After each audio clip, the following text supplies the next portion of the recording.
What is up, guys? Jake Brend here, the chief content producer at CycloneFanatic. We're going to give you some of the news of the day in Iowa State athletics and also a couple of quick hitters. We're going to start in football, and it comes on the prep side with recruiting. Four-star quarterback and one of the highest-rated recruits in school history, Jett Thomalla, has decommitted and flipped to the University of Alabama.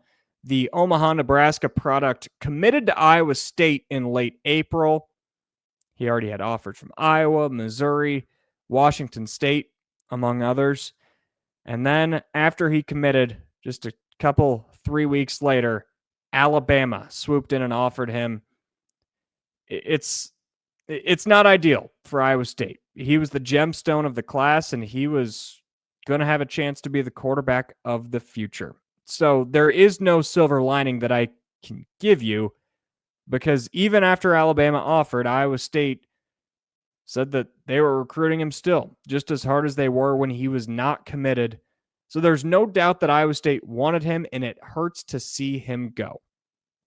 What I will say, Rocco Beck still has 1, maybe 2 years left, depending on what he does this year and depending on what prospects look like in the NFL draft. Connor Moberly got some experience as a true freshman. He will be a redshirt freshman in 2025, 4 years to go heading into this year.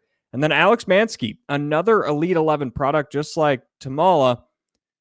He will have a chance to be the quarterback of the future, a very highly rated quarterback coming in this year. He's already on campus and will definitely have a shot to push Moberly for backup reps. Nonetheless, a big loss on the recruiting front. Men's basketball and women's basketball both underway.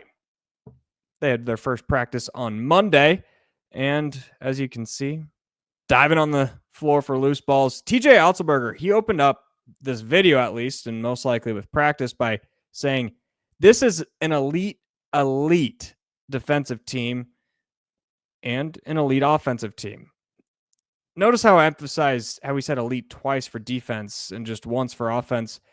I think the identity for this Iowa State men's basketball team got away from them in the 2024-25 season. I don't know if it was because they were so improved on offense they didn't feel like they needed to play as hard on defense, or if it just wasn't built quite like TJ's first 2 or 3 teams. I think this year they're going to get back to that. It was cool to see Kylian Torre on campus. He is the French true freshman point guard getting on the floor. He's got the red dreadlocks. And then Domikas Plata, not there. The German, the 22-year-old German who will have 4 years of eligibility. Sources confirmed to CycloneFanatic that he's not on campus yet, but they still plan on him arriving shortly. Last week, the Iowa State men's basketball schedule got released for at least the opponents. And as you can see, they have shifted to 18 games. They were previously at 20. Only 3 teams will come to Hilton Coliseum, and Iowa State will return the favor, and that's Baylor, Kansas, Oklahoma State. The home opponents are Arizona State, Colorado, Houston, UCF, Texas Tech, and West Virginia. And the road-only opponents are Arizona, BYU, Cincinnati, K-State, TCU, and Utah.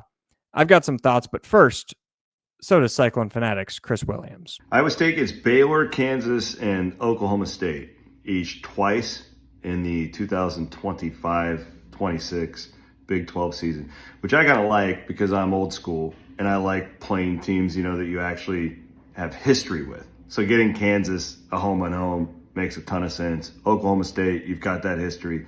Baylor, for the most part, as well. One thing is just pops off as tough for me is games at BYU and Utah. So I'm assuming that'll be a swing, like a Saturday, Monday swing. You still have to go back to Arizona. Kansas State's a tough place to play. Cincinnati's a tough place to play. Don't really know about UCF. Feels like the home games, you get a couple of really good ones in Tech and Houston, but the home games are the ones that you probably should win. So not a great home schedule as far as sexiness goes, but the rest of it, really like getting Kansas in the home and home, man. That's huge. I completely agree with Chris there. The Kansas Jayhawks should come to Hilton Coliseum every single year, and Iowa State should go to Fog Allen Fieldhouse every year as well. Actually, coming up on Wednesday on CycloneFanatic.com, I've been ranking 1 through 15 which opponents would I prioritize as an Iowa State fan that I want to see each and every year twice. So be on the lookout for that on CycloneFanatic.com. That is your daily Cyclone minute or a few minutes. Thanks for tuning in.